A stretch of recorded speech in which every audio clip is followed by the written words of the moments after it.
Hello student, तो कैसे हो आप सभी। उम्मीद करता हूँ आप सभी बहुत ही अच्छे होंगे। तो आज का ये वीडियो आप सभी के लिए बहुत ही ज़्यादा इंपॉर्टेंट है क्योंकि हम फिर से लेकर आ गए हैं क्लास 12 फिजिक्स। अब फिजिक्स का हम चौथा चैप्टर पढ़ रहे हैं जो है गतिमान, आवेश तथा चुंबकत्व। इस चैप्टर का ये दूसरा लेक्चर है और आज के इस वीडियो में हम दूसरे लेक्चर में बहुत सारे ओनली इंपॉर्टेंट क्वेश्चन को हम जानने वाले हैं। याद रखेंगे ये जो दूसरा लेक्चर है ना, ये आपके लिए मैं कह सकता हूं कि वीवीआई होने वाला है, मतलब वीवीआई होने वाला है क्योंकि आज के इस वीडियो में जितने भी हम टॉपिक पढ़ने वाले हैं मैं आपको स्पष्ट रूप से कह दूं कि 100% उसमें से 100 टॉपिक, जो भी टॉपिक है ना वो 100% आपके एग्जाम में पूछे जाते हैं। और किस प्रकार एग्जाम में क्वेश्चन पूछे जाते हैं वो सब हम यहाँ पे आपको दिखाने वाले हैं। तो चलिए दोस्त, बिना देर किए वीडियो को शुरू करते हैं, ठीक है ना। इससे पहले मैं बता दूं इस चैप्टर का ये दूसरा लेक्चर है, तो यदि आपने पहले लेक्चर को नहीं देखे हैं और इससे पहले के 3 चैप्टरों को नहीं पढ़े हैं, अगर आप पढ़ना चाहते हैं तो डिस्क्रिप्शन बॉक्स में फिजिक्स के नाम से एक लिंक मिल जाएगा, उस पर क्लिक करके आप सीक्वेंस वाइज अपनी पढ़ाई कर सकते हैं। चलिए जी, तो यहाँ पे हम बोर्ड एग्जाम 2026 के लिए तैयारी करा रहे हैं क्लास 12 के स्टूडेंटों के लिए। देखिए सबसे पहला हमारा क्वेश्चन कैसे पूछता है, कह देगा कि लॉरेंज बल क्या है, या तो लॉरेंज बल कह देगा या आपसे कहेगा एक समान चुंबकीय क्षेत्र में गतिमान आवेशित कण पर लगने वाला बल का व्यंजक ज्ञात कीजिए। इस प्रकार क्वेश्चन ये पूछता है जी। तो चलिए हम सबसे पहले लॉरेंज बल या गतिमान आवेश का कारण, गतिमान आवेशित कण जो एक समान चुंबकीय क्षेत्र में गति करता है तो उस पर कैसा बल लगता है उसकी गणना हम करेंगे। सिंपल सा है, लॉरेंज बल क्या होता है इसको समझिएगा। लॉरेंज बल का मतलब ये होता है दोस्त कि मान लेते हैं सपोजेट ये एक समान चुंबकीय क्षेत्र है, ध्यान से बाबू समझिएगा। सपोजेट ये एक समान हमने मान लिया यहाँ पर कि एक समान, ये क्या है, एक समान चुंबकीय क्षेत्र यहाँ पे है,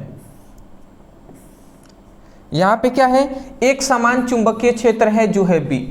अब इस एक समान चुंबकीय क्षेत्र में कोई आवेशित कण है, कोई सपोजेट ये कोई आवेशित कण है, ठीक है ना, जिस पर Q आवेश है, तो कोई आवेशित कण है यदि एक समान चुंबकीय क्षेत्र में ये गति करता है, इस प्रकार गति करेगा तो इस आवेशित कण पर एक बल कार्य करेगा, इस आवेशित कण पर एक बल कार्य करता है और उसी बल को हम लॉरेंज बल कहते हैं।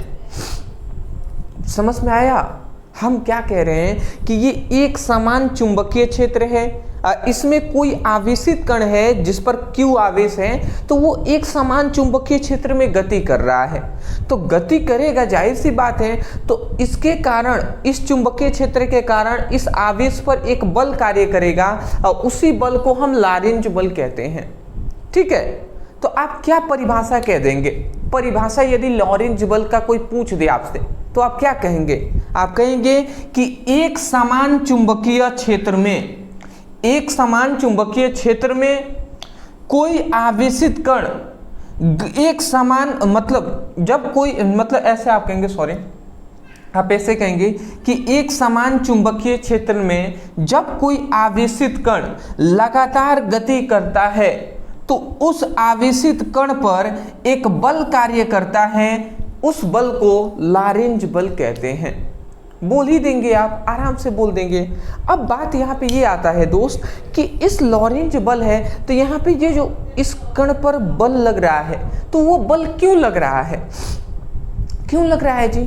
तो जाहिर सी बात है, देखिए एक समान चुंबकीय क्षेत्र है, पहले से एक समान चुंबकीय क्षेत्र है ही, और दूसरी बात ये जो आवेशित कण है, तो आवेशित कण है तो आवेश अगर है तो इसके कारण विद्युत क्षेत्र उत्पन्न हुआ होगा, और जब ये आवेशित कण गति करने लगा एक समान चुंबकीय क्षेत्र में तो गति करेगा तो एक और चुंबकीय क्षेत्र उत्पन्न होगा, और जब दो चुंबकीय क्षेत्र उत्पन्न होंगे तो जाहिर सी बात है इन दोनों के बीच आकर्षण या प्रतिकर्षण बल लगेगा, ठीक है ना।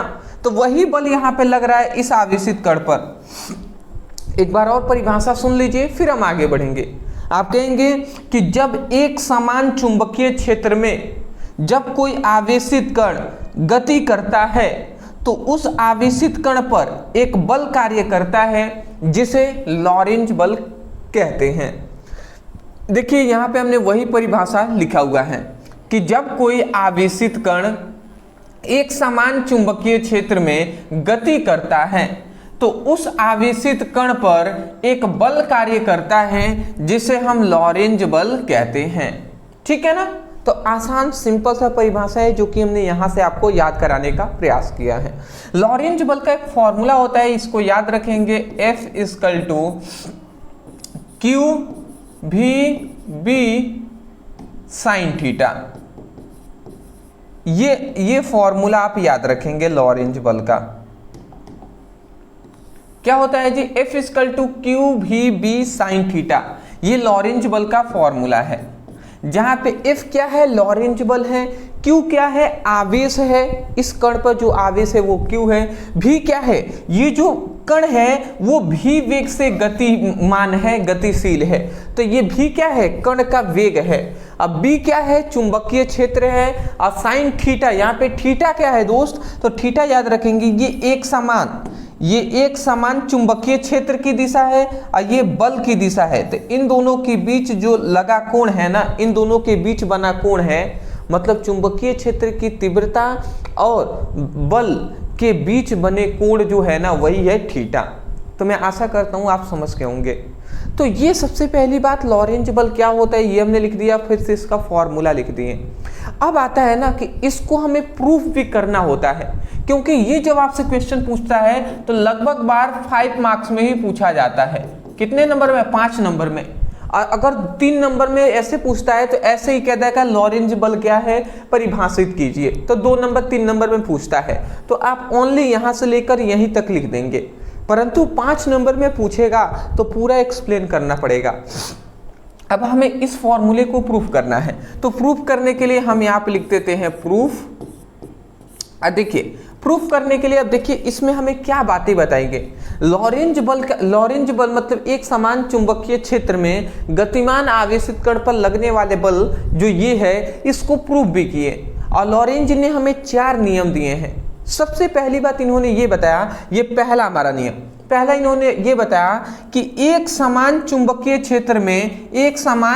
क्षेत्र में गतिमान आवेशित कण पर लगने वाला जो बल होता है वो आवेश के समानुपाती होता है। मतलब ये एक समान चुंबकीय क्षेत्र है और इसमें ये आवेशित कण है, लगातार गति कर रहा है। तो एक समान चुंबकीय क्षेत्र में गतिमान आवेशित कण पर लगने वाला जो बल होता है, वो इस कण पर जो आवेश है ना, आवेश के क्या होता है? समानुपाती होता है। तो यही तो उन्होंने सबसे पहला हमें ये बताया जी। तो वही हमने लिखा है कि एक समान चुंबकीय क्षेत्र में गतिमान आवेशित कण पर लगने वाला बल आवेश के समानुपाती होता है। ठीक है ना। तो आवेश के क्या होता है जी? समानुपाती होता है। तो ये है हमारा समीकरण फर्स्ट। ठीक है। दूसरा हमारा फिर से यही बात कहा गया। देखिए यहां से लेकर फिर से आप यहां से लेकर यहां तक, ये लाइन यहां तक सभी में लिखना है। तो फिर से आप कहेंगे कि एक समान चुंबकीय क्षेत्र में आवेशित कण पर लगने वाला जो बल होता है वो किसके समानुपाती? कण के, ये जो कण है कण के वेग के समानुपाती होता है। कण के जो वेग है ना, इस आवेशित कण के वेग के क्या होता है? समानुपाती होता है। तो देखिए इसको याद आप कर लीजिए। आप लिखेंगे कि एक समान चुंबकीय क्षेत्र में गतिमान आवेशित कण पर लगने वाला बल कण के वेग के समानुपाती होता है। ये जो आवेशित कण गति कर रहा है तो इसका जो वेग है उस वेग के समानुपाती होता है। अरे बाबू यहां से लेकर यहां तक तो सेम टू सेम ही लिखना है, केवल यहीं से ना, इसमें आवेश के समानुपाती, इसमें कण के वेग के समानुपाती कह दिया। फिर से आप यही लाइन लिखेंगे कि एक समान चुंबकीय क्षेत्र में गतिमान आवेशित कण पर लगने वाला बल चुंबकीय क्षेत्र की तीव्रता B के क्या होता है? समानुपाती होता है। चुंबकीय क्षेत्र की तीव्रता B के क्या होता है? समानुपाती होता है। ये थर्ड हो गया हमारा। तीसरा समझ रहे हैं? तो आप क्या कह देंगे कि एक समान चुंबकीय क्षेत्र में गतिमान आवेशित कण पर लगने वाला बल चुंबकीय क्षेत्र की तीव्रता के समानुपाती होता है। ठीक है। अब चौथा हमारा यही बात फिर से कहा गया कि एक समान चुंबकीय क्षेत्र में गतिमान आवेशित कण पर लगने वाला जो बल होता है वो चुंबकीय क्षेत्र की तीव्रता और बल के बीच बने कोण की ज्या के समानुपाती होता है। कोण की ज्या के समानुपाती होता है। ये हमारा चौथा नियम बोला गया। देखिए ये कोण कहाँ बन रहा है, तो चुंबकीय क्षेत्र की तीव्रता और बल के बीच बना ये कोण है। तो ये हमारा कोण है तो इसको कोण कहेंगे, और साइन को हम हिंदी में ज्या कहते हैं, ज्या। तो हम यही कह रहे हैं कि एक समान चुंबकीय क्षेत्र में गतिमान आवेशित कण पर लगने वाला बल चुंबकीय क्षेत्र की तीव्रता और बल के बीच बने कोण के ज्या के समानुपाती होता है। ठीक है ना। तो ये आप बोल देंगे तो इसको समीकरण 4 कर लेते हैं। वही बात लिखा गया है, एक समान चुंबकीय क्षेत्र में गतिमान आवेशित कण पर लगने वाला बल चुंबकीय क्षेत्र की तीव्रता और बल के बीच बने कोण की ज्या के समानुपाती होता है। तो मैं आशा करता हूं कि ये आप समझ गए होंगे। ये हिंदी में लिखा गया है, इसको इरेज कर दे रहा हूं। ठीक है, तो इतनी बात आप समझ गए। ये 4 नियम हमें दिया गया है। अब इन चारों नियम को अब हम क्या करते हैं, समीकरण 1, 2, 3 तथा 4 को मिलाने पर, अब इन सभी को मिलाने पर, तो अगर हम इन सभी को मिलाते हैं तो क्या होता है जी, देखिए सभी का बल एक समान है तो बल हम एक समान लिख देते हैं, और ये सभी गुणा हो जाएंगे तो क्यू भी बी साइन थीटा। तो ये समानुपाती का चिन्ह है ना, तो समानुपाती लिख दिए। अब फिर से ये सभी गुणा होंगे, क्यू भी बी साइन थीटा हो गया, ये हमारा मिल गया। अब देखिए अगर हम फिर से इसको आगे बढ़ाते हैं तो एफ, और ये समानुपाती का चिन्ह हटता है, इक्वल का चिन्ह आता है, तो यहाँ पे एक नियतांक आता है जो है के, और फिर से ये हमारा क्या है, क्यू है, भी है, बी है, साइन थीटा है, तो ये हमने लिख दिया। तो ये हमारा फॉर्मूला यहाँ पे मिलता है जो है क्या है, एफ इक्वल टू के क्यू भी बी साइन थीटा। अब यहाँ पे फिर से अगर आपको ध्यान से समझें तो यहाँ पे जो लॉरेंज है उन्होंने के का, जो के एक नियतांक है, इसका मान उन्होंने कितना दिया है, 1 दिया है। तो अगर नियतांक का मान 1 हो जाए तो इसका 1 का कोई मतलब है जी, गुणा में है, 1 का कोई मतलब नहीं। तो यहाँ पे जो अंतिम फॉर्मूला हमारा आएगा एफ इक्वल टू, वो क्या जाएगा, क्यू भी बी साइन थीटा, क्यू भी बी साइन थीटा आ जाएगा। तो ये हमारा मेन क्या हो जाएगा, ये हमारा मेन फॉर्मूला हो जाएगा, और इसको हमने लिख दिया यहाँ पे प्रूव्ड। देख लीजिए यही ना फॉर्मूला यहाँ पे है जी, एफ इक्वल टू क्यू भी बी साइन थीटा। तो ये आपका प्रूफ हो गया है। मैं आशा करता हूँ प्रूफ हो गया ना, हो गया जी, ठीक है ना। तो इस तरीके से आप प्रूफ करेंगे, आपको 5 नंबर मिल जाएंगे। मैं आशा करता हूँ कि आपको समझ में आ रहे होंगे। देखिए मेरा लक्ष्य यही है दोस्त कि कोई भी स्टूडेंट रटे नहीं बल्कि समझ कर याद करें, और हमेशा आप समझ कर याद करेंगे ना तो हमेशा आपके दिमाग में फिट रहेगा। बस 1-2 बार रिवीजन करने की आवश्यकता आपको पड़ेगी। अदरवाइज मैं यही कहूँगा कि मन लगाकर पढ़ाई कीजिएगा, पढ़ते रहना है दोस्त, पढ़ते रहना है। मेरा एक और मतलब मुझे लगता है कि मेरे में कमी है कि मैं आपको इंटरटेन नहीं कराता हूँ पढ़ाते समय, कुछ ऐसे मतलब ऐसे कोई इंजॉयमेंट की बातें मैं नहीं करता, क्योंकि मेरा ये मानना है ना कि हम मुश्किल से तो 1 घंटे की पढ़ाई कर रहे हैं, 1 घंटे, आधे घंटे, 45 मिनट का, अब उसमें भी इंजॉयमेंट हम ला दें तो क्या फ़ायदा यार। तो कम से कम 30-35 मिनट, 45 मिनट ही हम पढ़ रहे हैं, तो थोड़ा सीरियस होकर पढ़ लें, अब फोकस के साथ पढ़ लें तो वही बेहतर है जी, ठीक है ना। अदरवाइज स्क्रीनशॉट ले लीजिए, ठीक है ना।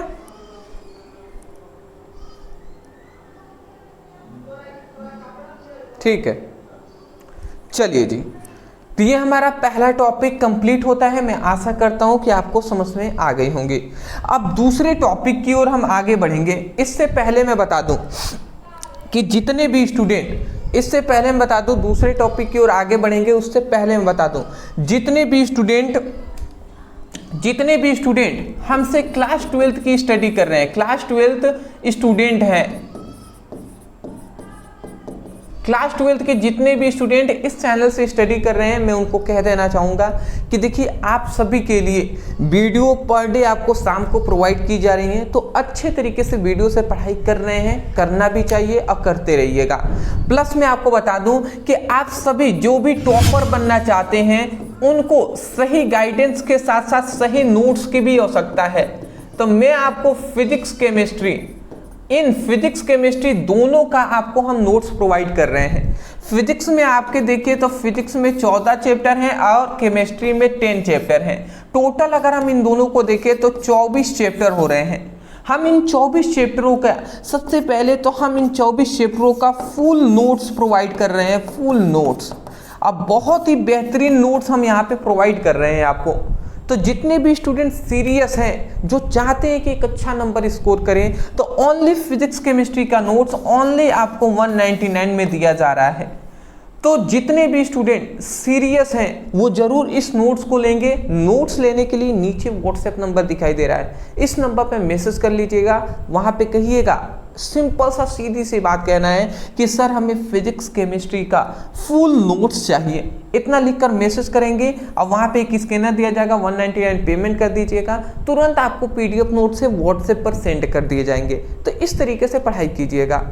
देखिए नोट्स लेना बहुत ही ज़रूरी है दोस्त। अगर बहुत सारे स्टूडेंट हैं जो बहुत ही गरीब हैं, मैं उनसे कहना चाहूँगा बाबू कोई दिक्कत नहीं है, आप नोट्स अगर नहीं ले पा रहे हैं तो, बट जिनके पास थोड़े से पैसे हैं वो ज़रूर इस नोट्स को लें और नोट्स से अच्छे तरीके से पढ़ाई करें।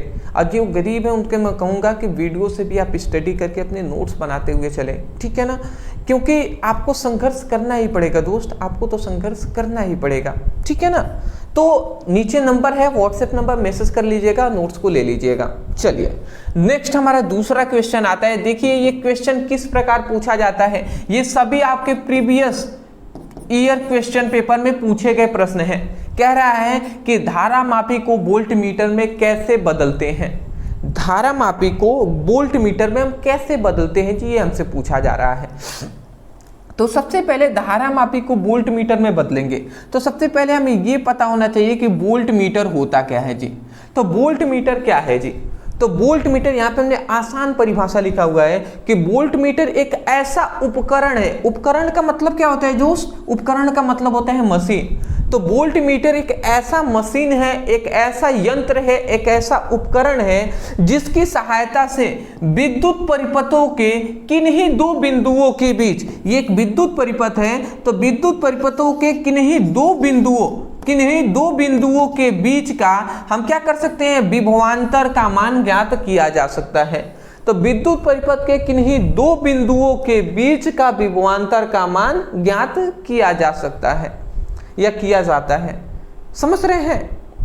तो आशा करता हूँ आप बोल देंगे कि वोल्ट मीटर एक ऐसा उपकरण है जिसकी सहायता से विद्युत परिपथों के किन्हीं दो बिंदुओं के बीच का विभवांतर का मान ज्ञात किया जाता है, ठीक है ना। तो आशा करता हूँ सबसे पहली बात वोल्ट मीटर आपको समझ में आ गई होंगी। अब हमें यह जानना है कि धारा मापी को वोल्ट मीटर में कैसे बदलते हैं।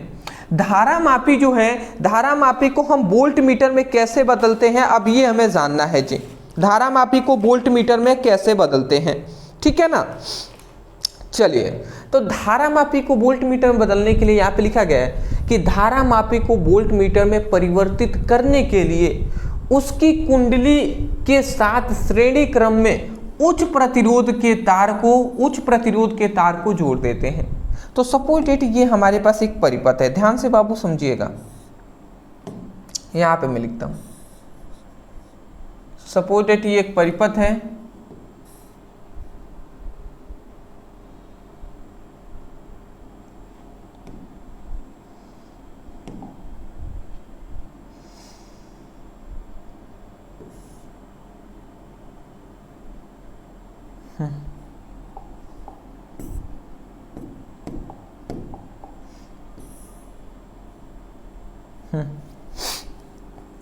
यहाँ पे एक धारा मापी है गैल्वेनोमीटर। देखिए यहाँ पे एक धारा मापी है, तो हम कह रहे हैं कि धारा मापी को वोल्ट मीटर में परिवर्तित करने के लिए हम इसकी ये कुंडली है, धारा मापी की कुंडली है, तो कुंडली में हम क्या कर देंगे, इस कुंडली में हम क्या कर देंगे, श्रेणी क्रम में, कुंडली के साथ श्रेणी क्रम में हमें जोड़ना है उच्च प्रतिरोध के तार को। तो श्रेणी क्रम में हम जोड़ेंगे तो यहाँ पे सबसे पहले उच्च प्रतिरोध के हम तार को जोड़ देते हैं। इसको किस क्रम में जोड़ना था, श्रेणी क्रम में, तो इसीलिए यहाँ पे हमने श्रेणी क्रम ये लिया हुआ है। ये श्रेणी क्रम ही तो है ना, ये श्रेणी क्रम ही है। तो श्रेणी क्रम में हमने उच्च प्रतिरोध के, ये उच्च प्रतिरोध के तार जो है S, इसको हमने जोड़ दिया है। समझ रहे हैं। तो धारा मापी को वोल्ट मीटर में बदलने के लिए हम क्या करेंगे, हम उसकी धारा मापी की जो कुंडली है, इस कुंडली में उच्च प्रतिरोध के तार को श्रेणी क्रम में जोड़ देते हैं। अब हमने देखिए धारा मापी के साथ श्रेणी क्रम में उच्च प्रतिरोध को जोड़ दिया ना, तो ये धारा मापी अब धारा मापी नहीं रहा, अब ये वोल्ट मीटर की तरह कार्य करने लगेगा। ठीक है ना। अब ऐसा सपोज हम मान लेते हैं।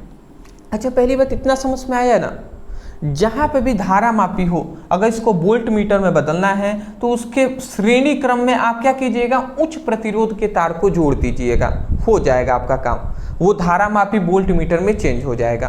अब सपोज डेट इस कुंडली में हम धारा यहाँ पे प्रोवाइड करते हैं, तो इसमें आई धारा हम प्रोवाइड कर रहे हैं। अब हमने आई धारा यहाँ पे प्रवाहित किया तो ये धारा इस तरीके से जाएगा, जब गैल्वेनो मतलब धारा मापी की में जाएगा तो यहाँ पे आई जी धारा इससे बहेगी।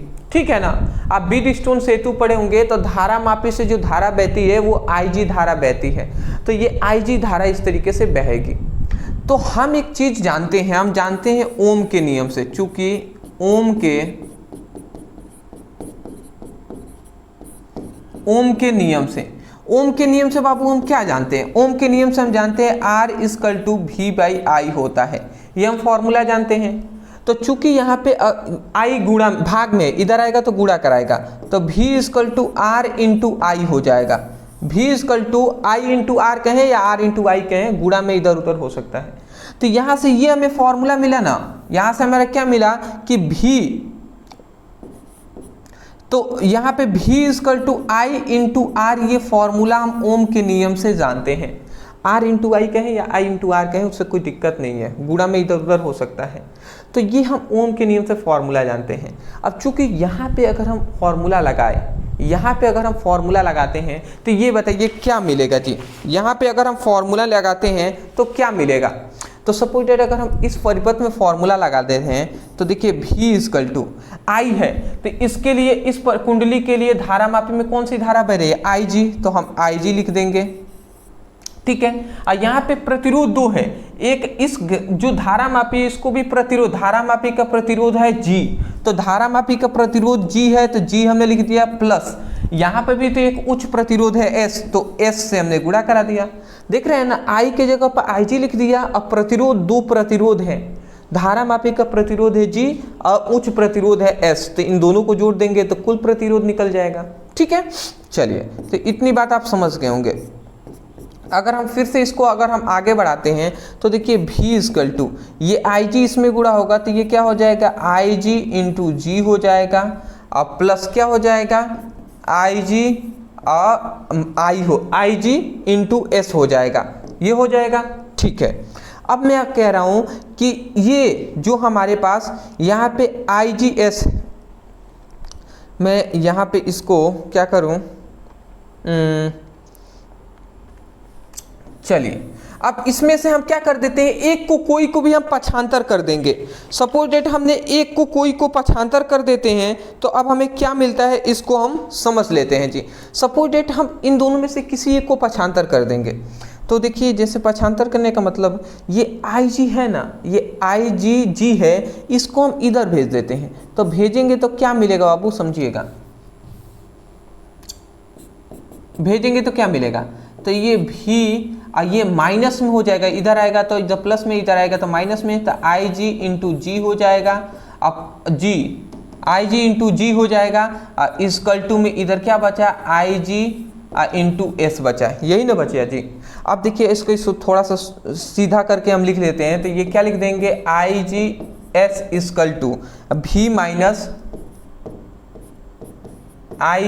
V-IG×G हम लिख देंगे। ठीक है ना।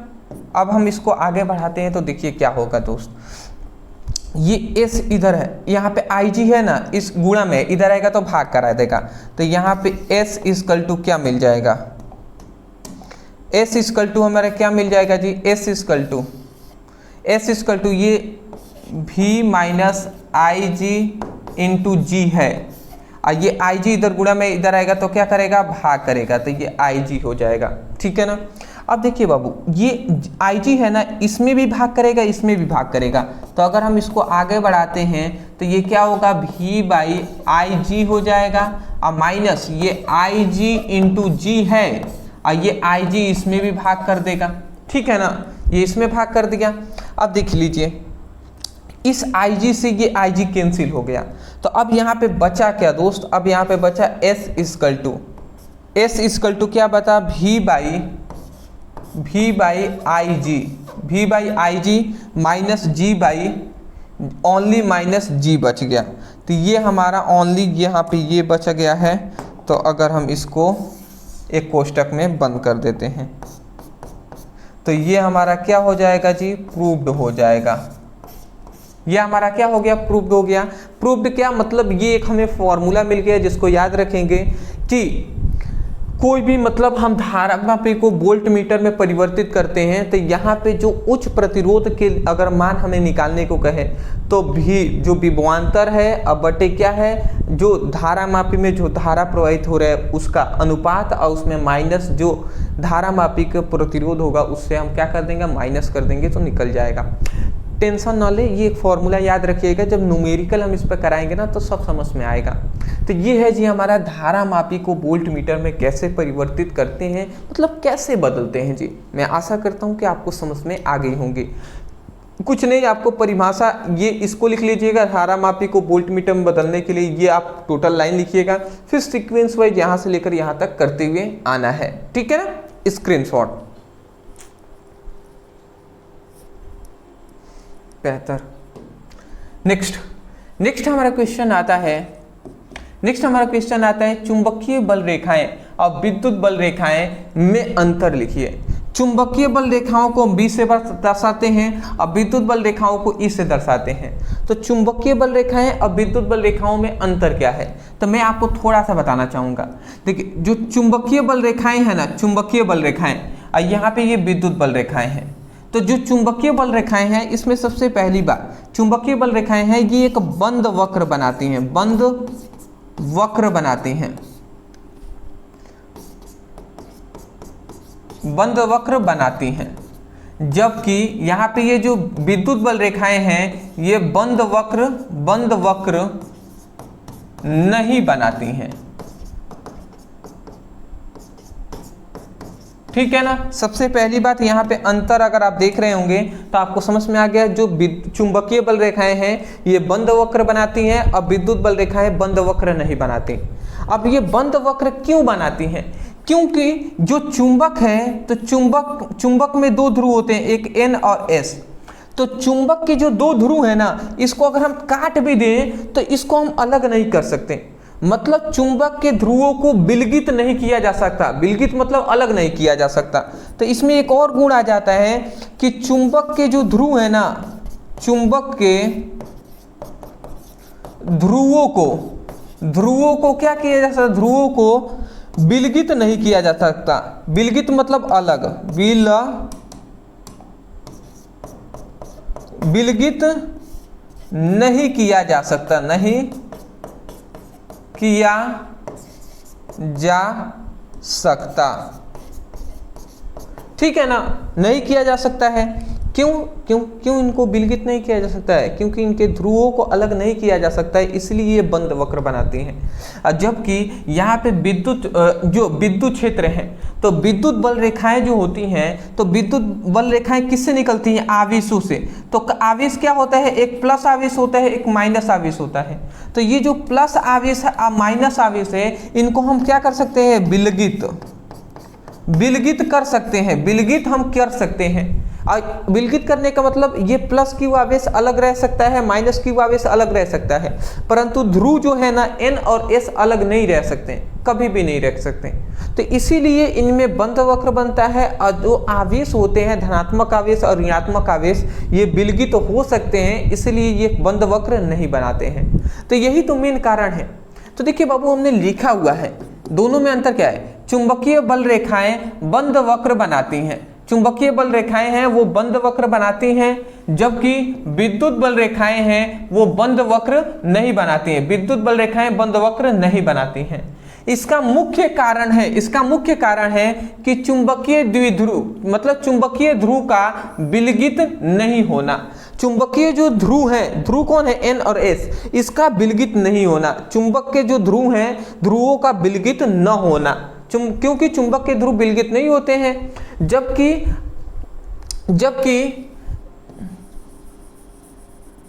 जबकि धनावेश और ऋणावेश विलगित अवस्था में प्राप्त किए जा सकते हैं। जबकि क्या होता है, जबकि जो विद्युत क्षेत्र में जो धनावेश होता है और ऋणावेश होते हैं ये विलगित अवस्था में प्राप्त किए जा सकते हैं, मतलब अलग अलग प्राप्त किए जा सकते हैं। तो मैं आशा करता हूँ समझ गए होंगे दोस्त मेन कारण क्या है, ठीक है ना, क्योंकि इनके ध्रुव अलग नहीं हो सकते हैं परंतु आवेश अलग हो सकते हैं, धनात्मक ऋणात्मक, ठीक है ना। चलिए जी इसका स्क्रीनशॉट ले लीजिएगा, ठीक है, आप क्या लेना ले लीजिए बाबू, नहीं तो बाद में बहुत सारे स्टूडेंट कमेंट करने लगेंगे, ले लीजिए ना। चलिए नेक्स्ट हमारा क्वेश्चन आता है कि चुंबकीय क्षेत्र रेखाएं परस्पर प्रतिच्छेदित नहीं करती हैं क्यों। देखिए चुंबकीय क्षेत्र रेखाएं के या चुंबकीय बल रेखाएं के हैं, तो जो चुंबकीय बल रेखाएं हैं मान लेते हैं सपोज दैट ये एक चुंबक है जिसका ध्रुव है n और s। अब यहाँ से बहुत सारी इस तरीके से चुंबकीय बल रेखाएं, चुंबकीय विद्युत बल रेखाएं इस तरीके से निकलती हैं। तो ये जो चुंबकीय बल रेखाएं हैं ये एक दूसरे को काटती नहीं है।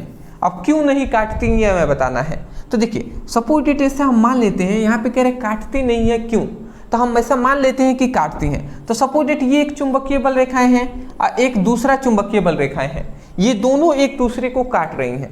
तो जब चुंबकीय बल रेखाएं दोनों एक दूसरे को काटेंगी तो इस कटान बिंदु पर दो स्पर्शी रेखा खींच सकते हैं, एक इसके लिए, एक इसके लिए, एक इस चुंबकीय बल रेखाओं के लिए एक कटान बिंदु पर इस तरीके से हम स्पर्शी रेखा खींचेंगे इस तरीके से।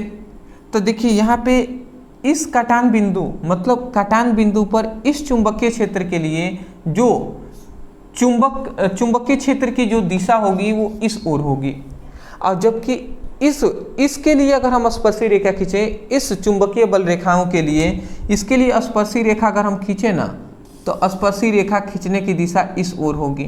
तो इसके लिए जो चुंबकीय क्षेत्र की दिशा होगी वो इस ओर होगी, चुंबकीय क्षेत्र की दिशा इस ओर होगी।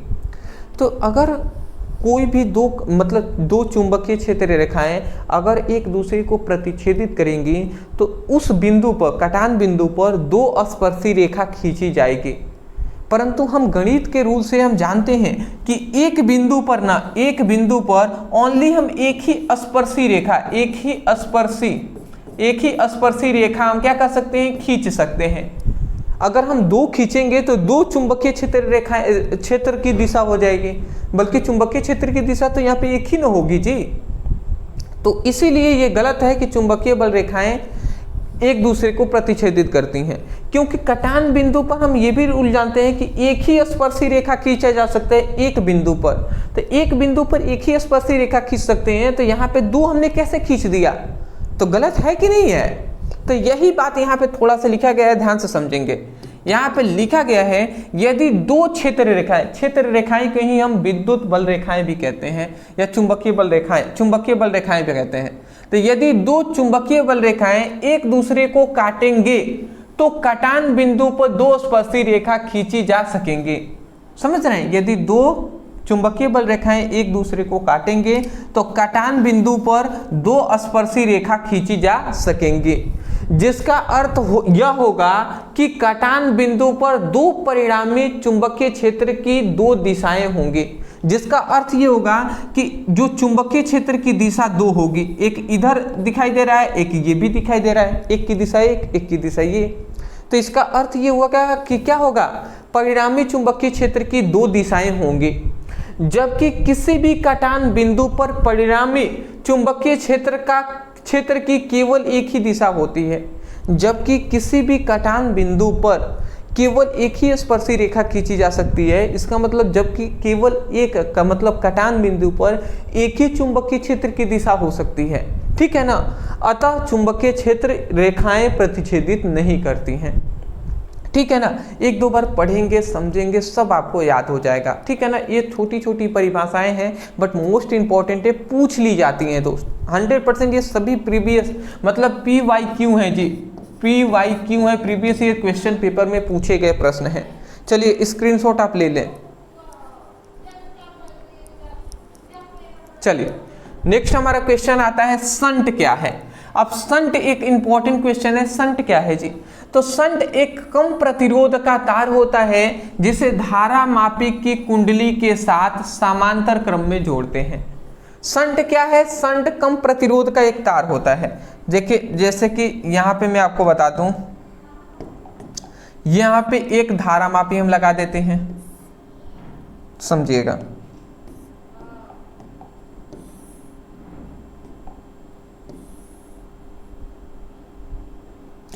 ये क्या है? ये एक धारा मापी है, ठीक है ना। तो ये एक धारा मापी है। तो शंट क्या होता है? कम प्रतिरोध का तार होता है जिसे धारा मापी की कुंडली, ये धारा मापी की कुंडली है, इसमें समांतर क्रम में जोड़ते हैं। किसको? कम प्रतिरोध के तार को।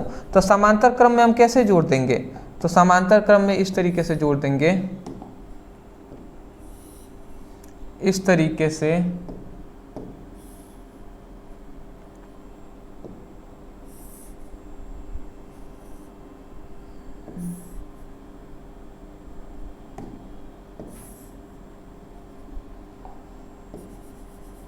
इस तरीके से यहाँ पे S हम लिख देते हैं।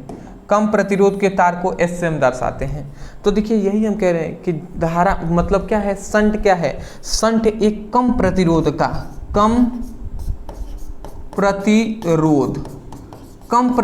का क्या है? एक तार होता है जिसे देखिए समांतर क्रम में क्या करते हैं, जिसे हम यहाँ पे इसको थोड़ा सा आगे और बढ़ा लेते हैं, हम इसको आप आगे बढ़ा लीजिएगा, जिसके हम समांतर क्रम में क्या होता है? समांतर क्रम में धारा मापी के साथ समांतर क्रम में जोड़ते हैं, ठीक है ना। तो इस बात को आप याद रखेंगे, जिसे हम धारा मापी को समांतर क्रम में हम इसको जोड़ते हैं, ठीक है ना, याद रखेंगे।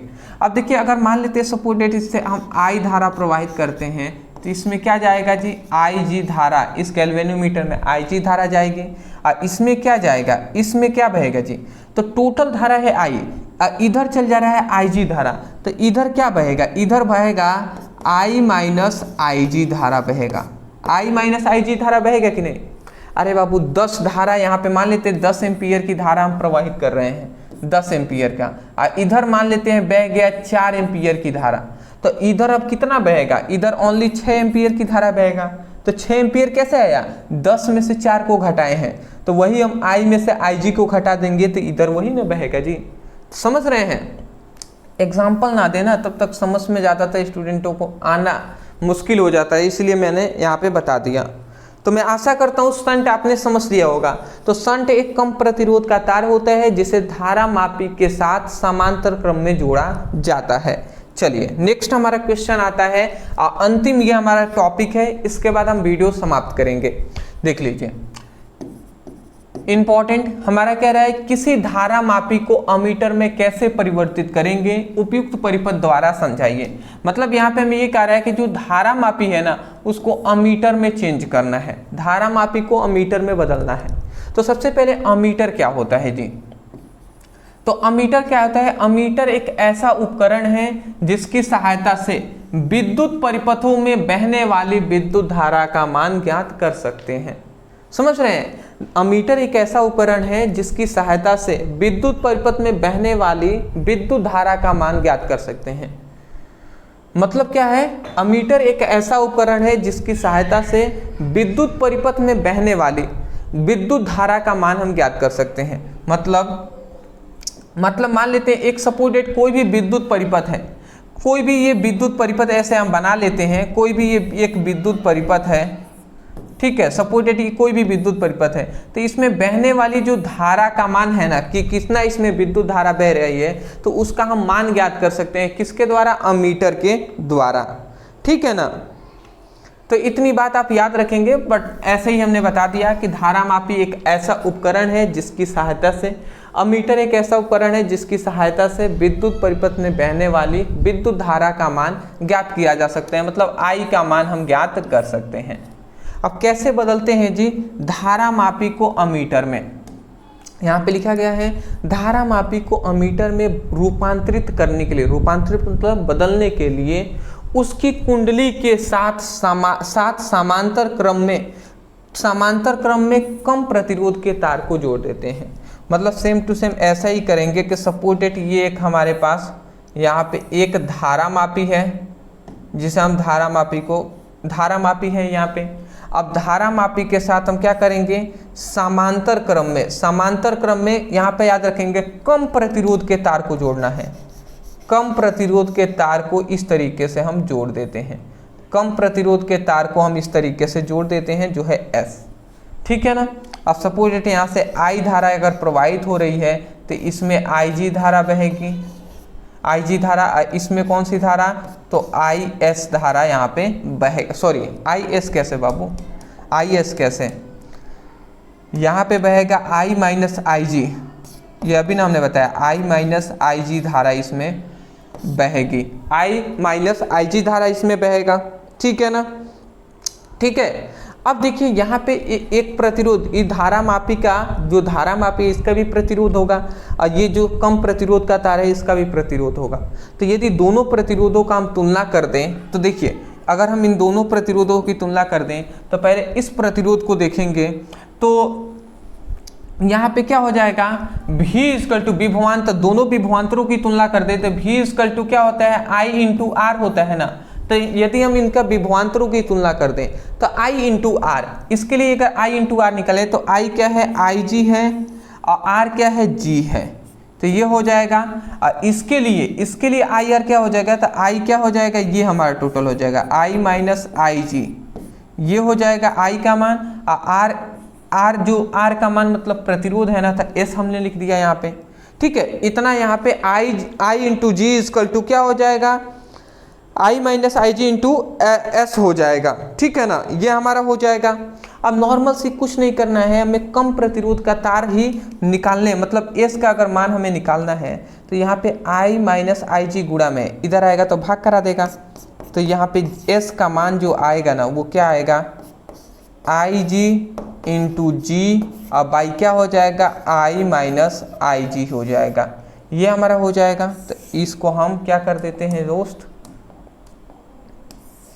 इसको बॉक्स में बंद कर देते हैं। तो यहाँ से हमारा पास यहाँ पे ये एक फॉर्मूला आ गया जो है S से हम क्या कर सकते हैं, कम प्रतिरोध का मान ज्ञात कर सकते हैं। ये जब न्यूमेरिकल आता है ना तब आपका इसका उपयोग आएगा, काम आएगा जी।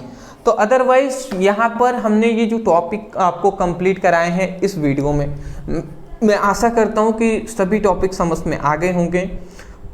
अदरवाइज मैं यही कहूँगा कि देखिए मेरे पास मतलब उतना तो नहीं है, ठीक है, बट जितना आता है मैं उतना समझाने का, बताने का प्रयास करता हूँ। अदरवाइज़ मैं इंटरटेन नहीं करा पाता, ये मुझ में थोड़ी सी कमी है और ये बातें मैं मानता भी हूँ।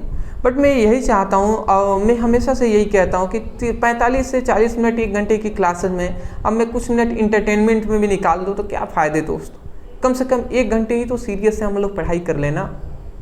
तो अदरवाइज़ मैं यही कहूँगा कि अच्छे से पढ़ाई करते रहिए, मन लगा कर पढ़ाई करते रहिए और माता पिता का हमेशा आशीर्वाद लेते रहिए, आगे बढ़िए, यही मेरी शुभकामनाएं हैं। अदरवाइज़ डिस्क्रिप्शन बॉक्स में लिंक है, आप चाहें तो वहाँ से चैप्टर 1, 2, 3 की पढ़ाई कर सकते हैं और चैप्टर 4 का पहला लेक्चर भी आप देख सकते हैं। डिस्क्रिप्शन बॉक्स में फिजिक्स के नाम से एक लिंक मिल जाएगा। हाँ, PDF नोट्स जो भी स्टूडेंट अभी तक नहीं लिए हैं, मैं कह दूं कि फिजिक्स केमिस्ट्री का PDF नोट्स, कंप्लीट नोट्स आपको ओनली 199 में दिया जा रहा है। नीचे तुरंत सभी स्टूडेंट मैसेज करके और ये PDF नोट्स ज़रूर लीजिए। चलिए दोस्त, आप मैसेज कर लीजिए और तुरंत ले लीजिए। Thank you so much for watching this video. Thank you.